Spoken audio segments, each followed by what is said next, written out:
Marami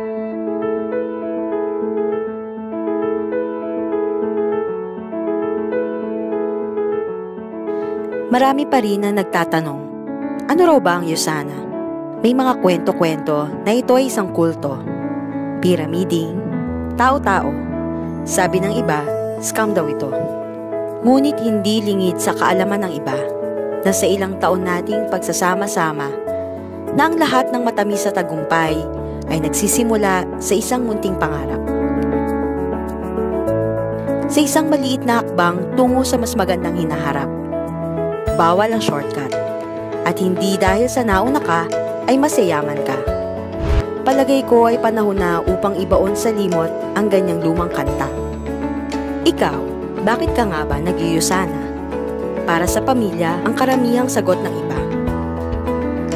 O di kaya ay para makapaglakwatsa sa mga lugar na ni sa hinagap ay di mo naisip na mararating pa. Pero natupad ng dahil sa Usana.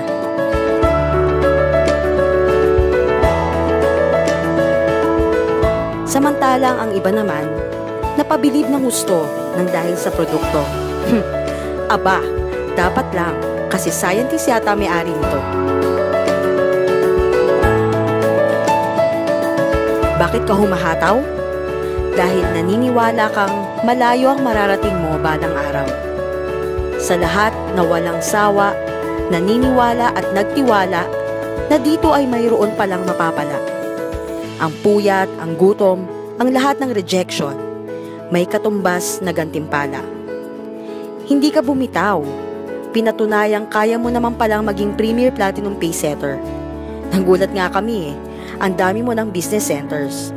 Na sa pamamagitan ng programang ito, di lang pala ikaw, kundi maging ang ibang tao ang matutulungan nito. Kaya bakit ka nga ba uurong? Sa tuwing ang pagtigil ang pipigil, naku, teka muna, bakit ka nga ba ulit nag-Usana? Halika, atin muling simulan sa umpisa. When I was starting, hindi ko talaga alam paano gawin yung business na to. So my upline just told me to hit my PPPS. And now it opened a lot of opportunities for me. I hit my gold directorship.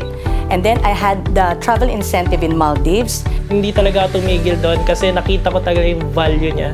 I'm a believer. I'm just hit my PPS in just my last 4 weeks. Little did I know that my PPPS would set the pace for me to become a gold director during my 11th month in the business. Maraming mga tao tumitigil after their PPS, never knowing ano pa ba yung next. Normally, PPS is the first milestone. Nakasimula ka na, kailangan mo lang itodo. So I just hit my PPPS through inviting, prospecting, and presenting. So all you have to do is just always yes coach to your coaches, to your mentors. So tuloy-tuloy lang, and I hope that next time ikaw na yung Diamond Director ng Philippines.